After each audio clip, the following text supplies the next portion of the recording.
Bible సమయం గంభీర సమయం వచన పరంపర ధ్యానాంశ సమయం బైబిల్ సమయం గంభీర సమయం దైవ సన్నిధికి అనుబంధ సమయం బైబిల్ సమయం బైబిల్ సమయం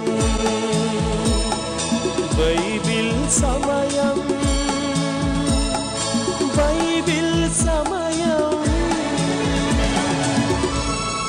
సొలొమోను సూక్తుల గ్రంథం సామెతల గ్రంథం సర్వలోకానికి సర్వజనులందరికీ సరళమైన గ్రంథము సందేశమిచ్చు ఈ గ్రంథం సొలొమోను సూక్తుల గ్రంథం సామెతల గ్రంథం బాలురు యౌవనులు కన్యకలు వృద్ధులు రాజులు అధిపతులు భక్తులు సేవకులు అనుసరించదగినట్టి ఆదర్శ గ్రంథమిది ఉపదేశమంగీకరించిన సురక్షితముగా నుందురు కీడు వచ్చునన్న భయము లేక నెమ్మదిగా నుందురు సొలొమోను సూక్తుల గ్రంథం సామెతల గ్రంథం. అన్ని నామముల కంటే పైనామమైన యేసు నామాన్ని బట్టి మీ అందరికీ శుభాశీస్సులు. ఎలా ఉన్నారు? బాగున్నారా? దేవుడు తన ఐశ్వర్యము చొప్పున క్రీస్తు యేసునందు మహిమలో మన ప్రతి అవసరము తీర్చే దేవుడు, ఆయన సజీవుడనే ఆత్మీయ సత్యాన్ని మనం తెలుసుకున్నామా? తెలుసుకున్నా కూడా మనం విస్మయిస్తున్నామేమో. ఇలా మనం విస్మయించకుండా మనం ఇవి తెలుసుకొని ఆత్మీయంగా బలపడి ఆయన మన అవసరాన్ని తీర్చే దేవుడు, మనల్ని ఒంటరిగా వదిలే దేవుడు కాదు అనే సత్యాన్ని తెలుసుకోవాలి అని అంటే ఈ రక్షణ సువార్త విని రక్షణ పొందాలి. ఇంత గొప్ప అవకాశాన్ని సద్వినియోగం చేసుకొని కోట్లాది ప్రజలు ఈ రక్షణ సువార్త వినేటట్టు వారు వెళ్ళలేకపోయినా వెళ్ళేలాంటి యేసు అనుచరుల పరిచర్యను ప్రోత్సహించి బలపరుస్తున్న మా ప్రియులు, మా ఆప్తులు Mr and Mrs David Ramesh garu మరియు ఫ్లారెన్స్ గారు, వారు శ్రీరామ్ నగర్ శ్రీకాళహస్తి వాస్తవ్యులు. డేవిడ్ రమేష్ గారు, ఫ్లారెన్స్ గారి బిడ్డలు మనోజ్ పాల్, నిశాంత్ పాల్, వారి భవిష్యత్తు కొరకు, వారి వివాహాల కొరకు, ఫ్లారెన్స్ అమ్మగారి రిటైర్మెంట్ విషయంలో దేవుడు సహాయపడులాగున ప్రత్యేకంగా ప్రార్థించమన్నారు. వారు చేసిన సహాయాన్ని బట్టి కోట్లాది ప్రజలు వారి అవసరతలలో, వారి కష్టాలలో, వారి శ్రమలలో లోకం వైపు చూడకుండా దేవుడు వారి అవసరాన్ని తీర్చే దేవుడు ఉన్నారు అనే ఆత్మీయ సత్యంలోకి నడిపించే అవకాశాన్ని కలిగించినందుకు దేవుడు ఈ కుటుంబాన్ని నిండుగా మెండుగా దీవించి ఆశీర్వదించునుగాక. దేవుడు ఈ కుటుంబానికి, ఈ కుటుంబం చేసిన సహాయాన్ని బట్టి ఈ రక్షణ సువార్త విని రక్షణ పొందాలని తీర్మానం తీసుకోబోతున్న ప్రతి బిడ్డ జీవితంలో దేవుడు వారికి ఇస్తున్న వాగ్దానము, దేవుడు తన ఐశ్వర్యము చొప్పున క్రీస్తు యేసునందు మహిమలో మీ ప్రతి అవసరమును తీర్చును. ఫిలిప్పీలకు రాసిన పత్రిక 4వ అధ్యాయం 19వ వచనం. అదేవిధంగా దేవుడిస్తున్న ఆజ్ఞ, సహోదరులారా, జీవం కలిగిన దేవుని విడిచిపోవునట్టి విశ్వాసము లేని దుష్ట హృదయము మీలో ఎవని అందైనను ఒకవేళ ఉండునేమో అని జాగ్రత్తగా చూచుకొనిడి. ఈ ఆజ్ఞానుసారంగా వీరందరు జీవించే అనుభవంలోకి దేవుడు నడిపించి ఆ జాగ్రత్త వీరి జీవితాలు అనుగ్రహించునుగాక. ప్రాముఖ్యంగా యవన బిడ్డలకి రక్షణ తీర్మానం తీసుకోబోతున్న ప్రతి బిడ్డ జీవితంలో ఈ ఆజ్ఞానుసారంగా వారు జీవించి ఈ వాగ్దానం ప్రతి బిడ్డ జీవితంలో, ప్రాముఖ్యంగా ఈ కుటుంబం చేసిన సహాయాన్ని బట్టి వాక్యాన్ని విని రక్షణ పొందాలని తీర్మానం తీసుకోబోతున్న ప్రతి బిడ్డ జీవితంలో ఈ వాగ్దానము నెరవేరబడునుగాక. ఆమేన్. Good evening, praise the lord. దేవుని నామానికి స్తోత్రం. సకాలానికి వచ్చిన మీ అందరికీ నా ప్రత్యేక ధన్యవాదాలు. దేవుడు ఈరోజు మనందరినీ తన సమృద్ధి అయిన వాక్యం చేత దీవించునుగాక. అమ్మా, బాబు ఎలా ఉన్నారమ్మా? ఎలా ఉన్నారు బాబు? కొంతమంది యవ్వన పాపలు మాట్లాడుతూ, ఎందుచేతనో నా జీవితంలో నిస్పృహ, నిరాశ, అవ్వవలసిన టైంలో నాకు వివాహం కాలేదు, వివాహం చాలా ఆలస్యమైంది, ఇప్పుడు ఎవరినైనా చూడాలి అని అంటే మరి నాకు సరైన సంబంధాలు దొరకడం లేదు అని చెప్పి చాలామంది యవ్వన బిడ్డలు వాపోతున్నారు. చాలా విచారకరమైన సంగతి. ఒక కారణం ఏమిటనగా వరకట్నాలు. తల్లిదండ్రులు ఆ మగబిడ్డను పెంచుతారు, చదివిస్తారు. చదివించిన తర్వాత ఆ మగబిడ్డకు వివాహం చేయాలి అన్నప్పుడు వారు చదవడానికి లేక చదివించడానికి ఆయన డబ్బంతా తమ ఇంటికి రాబోతున్న కోడల మీద సంపాదించాలనే పేరాశ ఈనాడు మగబిడ్డలు కలిగిన తల్లిదండ్రుల్లో ఉంది. చాలా విచారకరమైన సంగతి. ప్రభుత్వాలు ప్రయత్నం చేస్తున్నాయి, సామాజిక వర్గాలు ప్రయత్నం చేస్తున్నాయి. వరకట్న నిషేధము అని అంటున్నారు. ఈ వరకట్నాల వలన ఆత్మహత్య ప్రయత్నాలు చాలామంది బిడ్డలు చేస్తూ ఉన్నారు. చాలా విచారకరమైన సంగతి. దేవుని యొక్క వాక్యం సెలవిస్తోంది. దేవుని వాక్యాన్ని అనేక మంది చెప్తున్నారు. ఇంతమంది దేవుని యొక్క వాక్యం చెప్పినా ది సోకాల్డ్ క్రిస్టియన్ చర్చెస్లోనే ఈ వరకట్నం ఎక్కువగా ఉంది. మేము పెద్ద బిలీవర్స్ అని చెప్తారు, బిలీవర్స్ సంఘానికి వెళ్తున్నామని చెప్తారు. ఆ సంఘంలో సంఘ కాపర్లు, సంఘ నాయకులు, సంఘ పెద్దలు ఈ విషయాలు చెప్తున్నారో లేదో తెలియదు, కానీ తప్పనిసరిగా చెప్తూ ఉండవచ్చు. కానీ ప్రియులరా, ప్రస్తుత పరిస్థితులు ఆ రీతిగా ఉన్నాయి. యవన ఆడబిడ్డలు ముఖ్యంగా కృంగిపోతున్నారు. మగబిడ్డలు కలిగిన ప్రియ తల్లిదండ్రులారా, మీరు చాలా జాగ్రత్తగా ఆలోచించాలి. దేవుని వాక్యాన్ని ప్రేమించినట్లయితే ఈ వరకట్నాలు వద్దు అని నేను మనవి చేస్తున్నాను. ఎందుచేతనగా ఒక విషయాన్ని గమనించండి.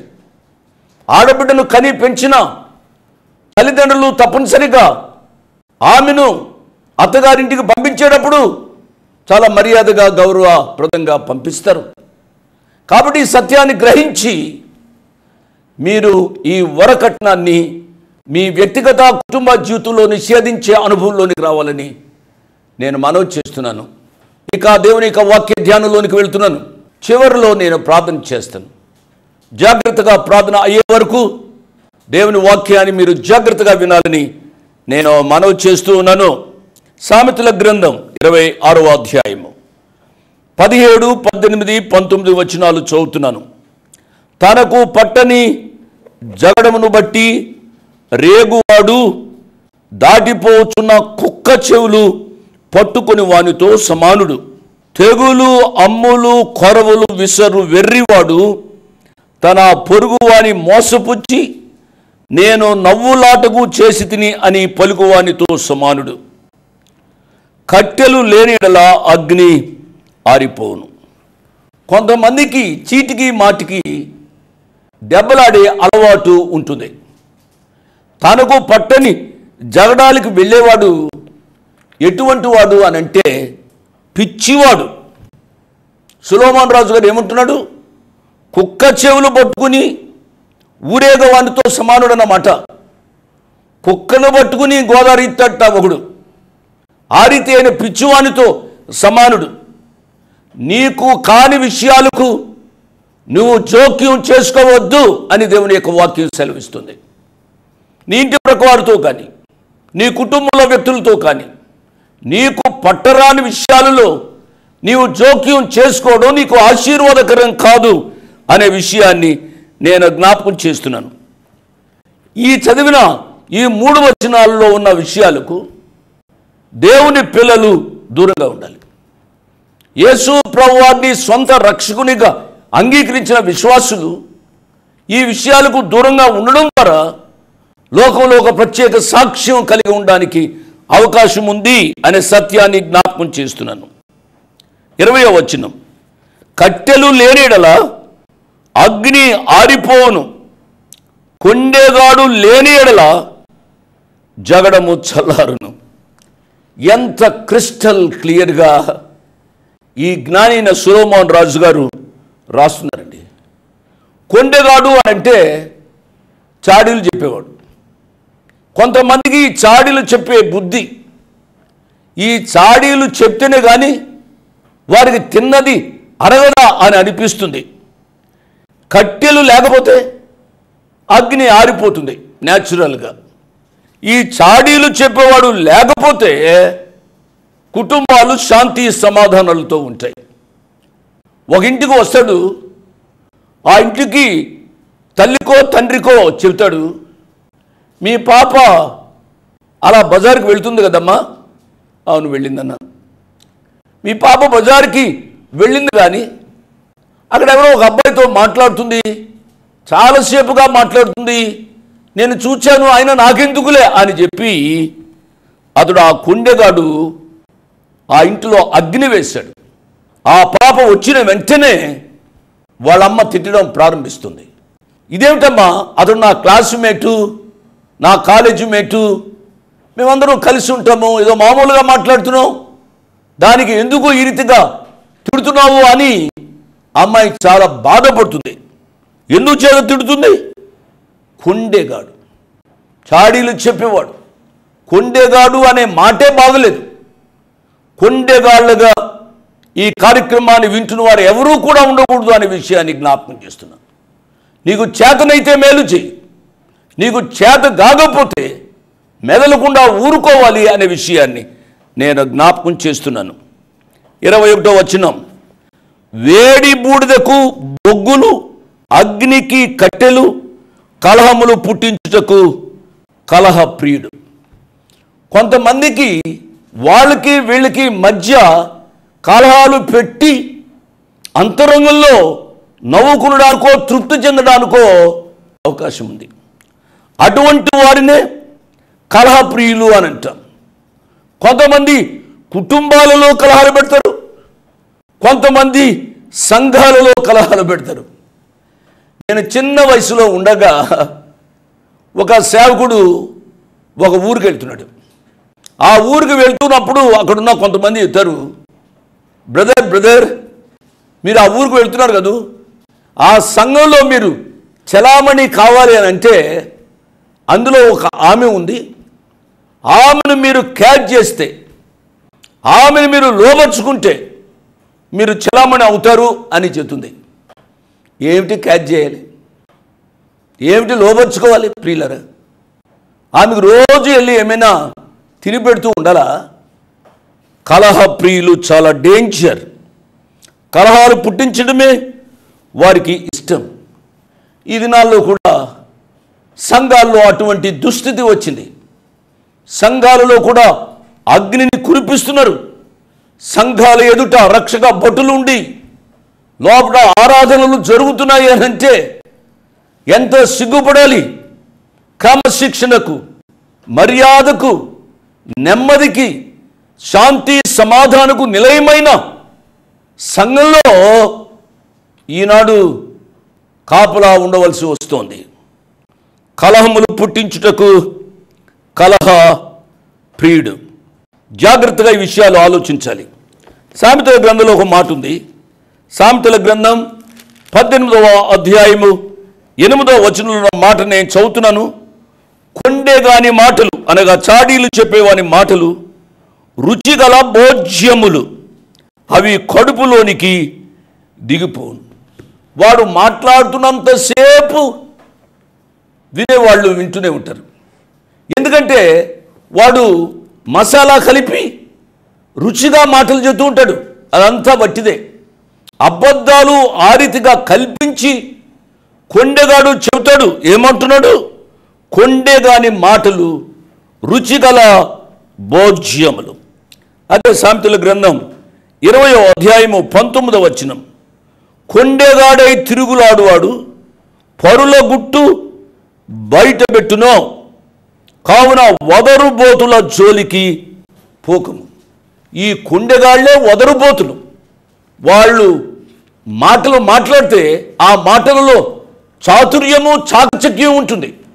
ఇతరులను కన్విన్స్ చేసే ఎబిలిటీ ఈ కొండెగాళ్లలో ఉంటుంది. నెమ్మదిగా ఉన్నవాళ్ళు, రక్షింపబడిన వాళ్ళు మాకెందుకులే అన్నట్టుగా ఉంటారు. ఎవరైనా చెడిపోతుంటే వారి కొరకు ప్రార్థన చేస్తారు, ప్రేమతో హెచ్చరిస్తారు. కానీ వారు ఇంకా చెడిపోవాలని చాడీలు చెప్పి ఇంటిలో అగ్నిని వేయరు అనే విషయాన్ని నేను జ్ఞాపకం చేస్తూ ఉన్నాను.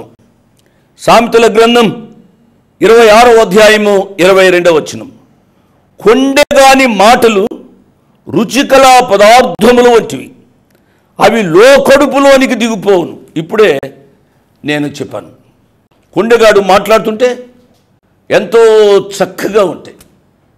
కొండెగాని మాటలు నా ప్రియ బిడ్డలారా, కుటుంబంగా మీరు వింటున్నారేమో, వాని మాటలు లేక ఆమె మాటలు మీ కుటుంబాన్ని పాడు చేస్తాయి. సంఘ పెద్దలారా, సంఘ నాయకులారా, ఎవరైనా చాడీలు చెప్పేవారు, కొండాలు చెప్పేవారు మీ దగ్గరికి వచ్చి ఫలానా బ్రదర్, ఫలానా సిస్టర్ ఈ రీతిగా ఆ రీతిగా అన్నారు అని చెబుతూ ఉంటే అవి వినడానికి బాగానే ఉంటాయి, కానీ అవి చాలా నష్టాన్ని కలుగు చేస్తాయి.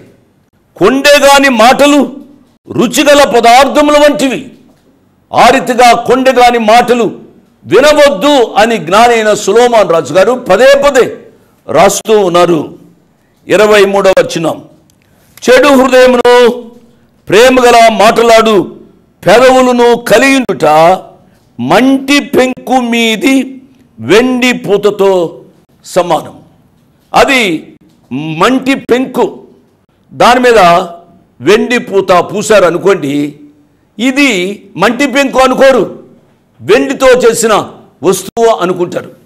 ఆ కాలంలో పరిసయ్యులు శాస్త్రులు కూడా ఇదే రీతిగా ఉండేవారు. వారు వేదాలు వల్లించేవారు, నీతులు చెప్పేవారు. వారు పైకి నీతులు చెప్పేవారు, కానీ వారు కడుపులో చాలా కుళ్ళు కుసిద్ధం ఉండేది. వారు పైకి చాలా గంభీరంగా చెప్పేవారు. మత్తయి సువార్తికుడు ఈ రీతిగా వ్రాశాడు. మత్తయి సువార్త 23వ అధ్యాయము 27, 28 వచనాల్లో ఈ రీతిగా ఉంది. అయ్యో అనే మాట 9 పర్యాయాలు ఇక్కడ వ్రాయబడింది. వేషధారులైన శాస్త్రులారా, పరిసయ్యులారా, మీరు సున్నము కొట్టిన సమాధులను పోలి ఉన్నారు. అవి వెలుపల శృంగారముగా అగపడును గాని లోపల చచ్చిన వారి ఎముకలతోనూ సమస్త కల్మషముతోనూ నిండి ఉన్నవి.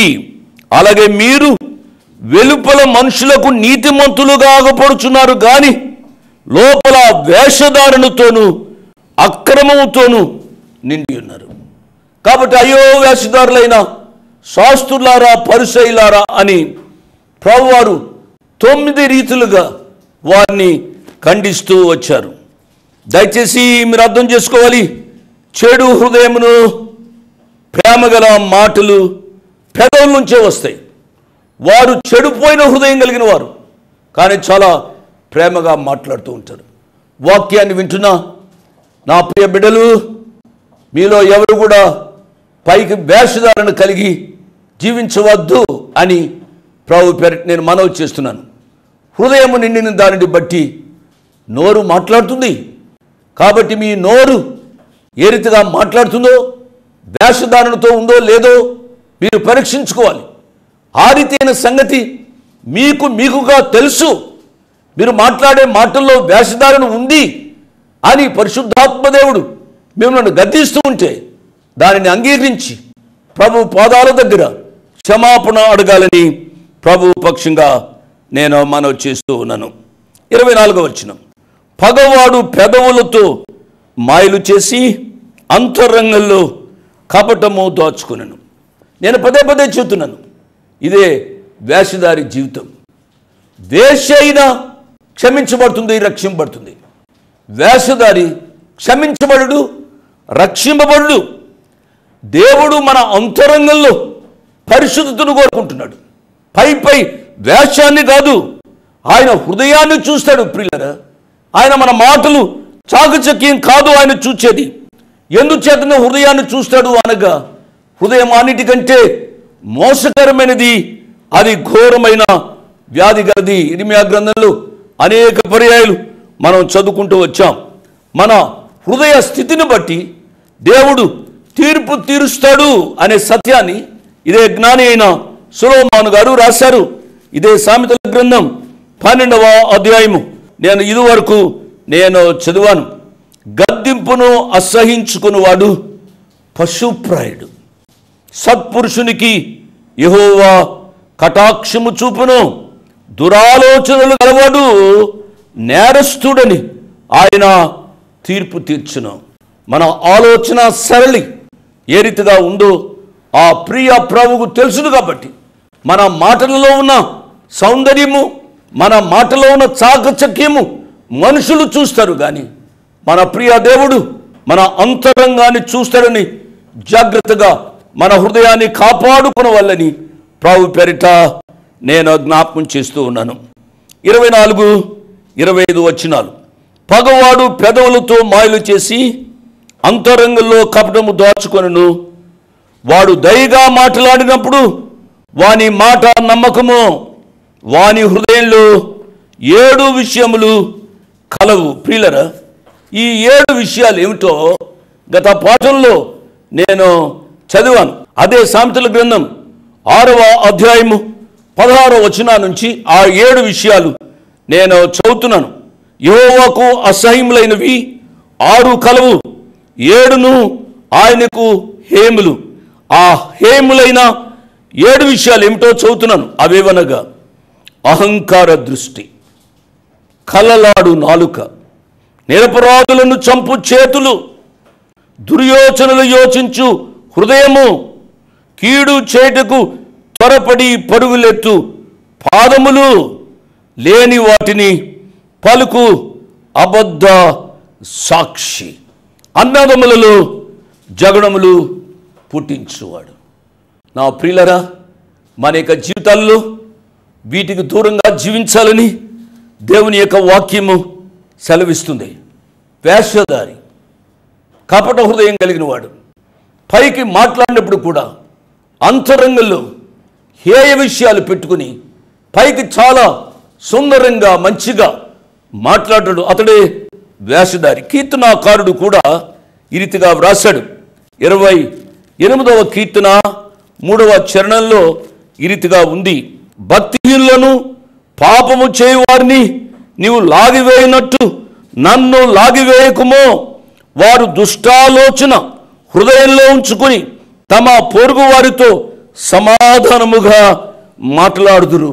పైకి బాగానే మాట్లాడతారు, లోపట కపటము పెట్టుకుని మాట్లాడతారు. అటువారే వేషధారులు. అదే కీర్తనాకారుడు 41వ కీర్తనలో ఈ రీతిగా వ్రాశాడు. ఒకడు నన్ను చూడవచ్చిన ఎడల వాడు అబద్ధమాడును, ఎందుచేత వాని హృదయము పాపమును పోగు చేసుకునుచున్నది. వాడు బయలు వెళ్ళి వీధిలో దాని పలుకుచున్నాడు. హృదయంలో పాపం పెట్టుకుని పైకి ఏదో మంచిగా మాట్లాడినంత మాత్రం చేత కుదరదు. అదే వేషధారి జీవితము అని దేవుని యొక్క వాక్యం సెలవిస్తుంది. 55వ కీర్తన 21వ చరణంలో ఈ రీతిగా ఉంది. వారి నోటి మాటలు వెన్నవలే మృదువుగా ఉన్నవి, అయితే వారి హృదయంలో కలహం ఉన్నది. వారి మాటలు చమురు కంటే నునుపైనవి, అయితే అవి వరదీసిన కత్తులే. ఒక్కొక్క మాట మనకు ఎంత హెచ్చరికలో ఆలోచించాలని ప్రభు పక్షంగా నేను మనవి చేస్తున్నాను. 26వ వచనం. వాడు తన ద్వేషమును కపట వేషము చేత దాచుకొనును, సమాజములో వాని చెడుతనము బయలుపరచబడును. యేసు ప్రభు వారి కాలంలో కూడా ఇటువంటి వేషధారులైన పరిచయులు, శాస్త్రులు ఉండేవారు. వారిని గురించి ప్రభు వారు చాలా ఖండితంగా చెప్పారు. నేను ఇంతకు ముందే చెప్పాను. మత్తయి సువార్త 23వ అధ్యాయాన్ని చూసినట్లయితే, అయ్యో వేషధారులైన పరిచయులారా, శాస్త్రులారా అని చెప్పి 9 రీతులుగా ఆయన ఖండిస్తూ వచ్చారు. వాడు తన ద్వేషమును కపట వేషముతో దాచుకొనును.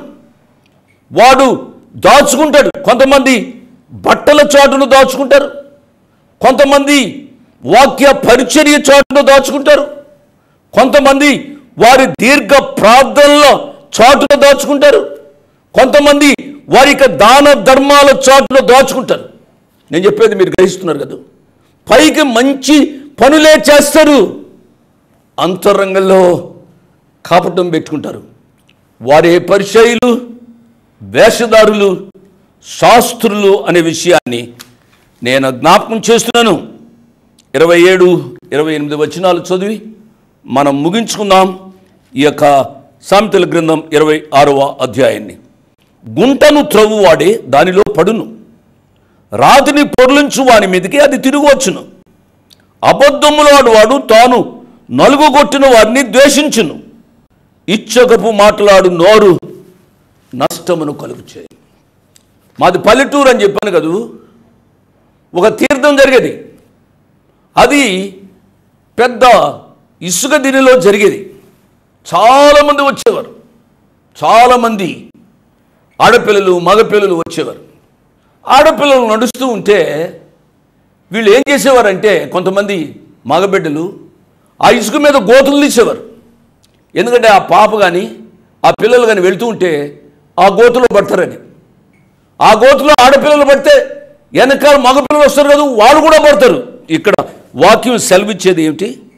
గుంటను త్రవ్వువాడే దానిలో పడును. నువ్వు త్రవ్వుకున్నావు, నువ్వు పడతావు, చివరికి తన్నులు తింటావు. చాలా జాగ్రత్తగా ఆలోచించాలని ప్రభు పేరిట నేను మనవి చేస్తున్నాను. నువ్వు అబద్ధములాడి ఎంతో చాకచక్యంగా నేను ఈ కార్యాన్ని చేశాను అనుకుంటున్నావు, దానికి నష్టాన్ని నువ్వు పొందుతావు అనే విషయాన్ని జ్ఞాపకం చేస్తున్నా. కొండెగాళ్ళగా జీవించవద్దు, చాడీలు చెప్పేవారుగా జీవించవద్దు. చేతనైతే మేలు చేద్దాం, చేత కాకపోతే హాని చేయకుండా వారి కొరకు ప్రార్థించే అనుభవంలోనికి రావాలని మనవి చేస్తూ ముగిస్తున్నాను. అట్టి కృపా తీర్మానాలు ఈ రాత్రి వాక్యం విన్న ప్రతి బిడ్డకు ఆ పరిశుద్ధాత్మదేవుడే అనుగ్రహించునుగాక. ప్రార్థన చేస్తున్నాను. తలలో వంచండి, కళ్ళు మూసుకోనండి. ప్రేమ కలిగిన మా ప్రియ పరలోకపు తండ్రి, వందనాలు, స్తోత్రాలు. ఇంతవరకు కొండెగాళ్ళు గూర్చి, చాడీలు చెప్పేవారు గూర్చి, వేషధారులు గూర్చి, వేషధారులైన పరిచయులు, శాస్త్రులు గూర్చి మీరు మాతో మాట్లాడుతూ వచ్చారు. మీ వాక్యానికి లోబడి మా వేషధారి జీవితాన్ని మీ సన్నిధానంలో ఒప్పుకొని క్షమించబడి మీ కొరకు జీవించే అనుభవాలు మా ప్రియులందరికీ అనుగ్రహించమని ఆల్రెడీ రక్షింపబడిన వారిని బట్టి మీకు స్తోత్రాలు చెల్లిస్తూ యేసు ప్రభువు వారి పుణ్య నామమున మీ వాక్యాన్ని బట్టి స్తుతించి ఘనపరిచి వేడుకున్నాము తండ్రి. ఆమేన్. May God bless you. Praise the lord. మీ ముందుకు రావడానికి ఒక ప్రాముఖ్యమైన కారణం, మేము ఈ టీవీ పరిచర్యని ఎందుకు ప్రారంభించాం, ప్రాముఖ్యంగా తండ్రి అయిన నాన్నగారు, కీర్తిశేషులైన నాన్నగారు జోష్ అన్నగారు ఎందుకు ప్రారంభించారు అనేది వారి మాటల్లోనే విందాం. ఈ కార్యక్రమాన్ని నిర్వహించడానికి నేను ఎంతో ధైర్యం చేశాను అనే విషయాన్ని జ్ఞాపకం చేస్తున్నాను. డబ్బుండి కార్యక్రమాన్ని ప్రారంభించలేదు. నన్ను రక్షించి ఇంతవరకు పిలిచిన ప్రభు ఉన్నారు అని, తదుపరి విశ్వాసులైన మీరు ఉన్నారు అనే ధైర్యంతో ఈ కార్యక్రమాన్ని కొనసాగిస్తున్నాం. విన్నారు కదా, నాన్నగారు ఏ ధైర్యమైతే వారు చేసి టీవీ కార్యక్రమాలని ప్రారంభించారు. మన రక్షకుడైన యేసు ఉన్నారని, విశ్వాసులైన మీరు ఉన్నారనే ధైర్యంతోనే ఈ టీవీ కార్యక్రమాలని మేము కొనసాగిస్తున్నాం గత సంవత్సరాలుగా. ఇక ముందు కూడా మేము కొనసాగించాలి అని అంటే మీలో విశ్వాసులైన మీరు, ప్రేరేపింపబడ్డ వారు మీరు, వచనం వెంబడి వచ్చిన ధ్యానాలు జోషన్న గారివి, పాయింట్ వైజ్ ధ్యానాలు జాన్ స్పర్జన్ గారివి, హీరోస్ ఆఫ్ ది బైబిల్ అనే సిరీస్ ధ్యానాలు భక్త్ సింగ్ నావి కొనసాగేటట్టు మీరు ప్రేరేపింపబడితే, మీరు సహాయం చేసి మీరు నేరుగా నాతోని మాట్లాడవచ్చు. నాతో మాట్లాడి మాకు సహాయం చేయాలనేది నా మనవి. కాబట్టి మీరందరూ ఏ భారమైతే, సేవా భారమైతే నాన్నగారు గత 40 సంవత్సరాలుగా ముందుకు కొనసాగించారు, ఇప్పుడు యవనస్తులమైన మా అన్నగారు జాన్ స్పర్జన్ గారు మాపై ఉంది. కాబట్టి మీరు కూడా ఏ విధంగా నాన్నగారిని అయితే ప్రోత్సహించారు, నాన్నగారిని ఆదరించారు, మమ్మల్ని కూడా ఆ విధంగానే ప్రోత్సహించి ఆదరిస్తారని నమ్ముచు సెలవు తీసుకుంటున్నాను. దేవుడు మిమ్మల్ని దీవించి ఆశీర్వదించునుగాక. ఆమేన్.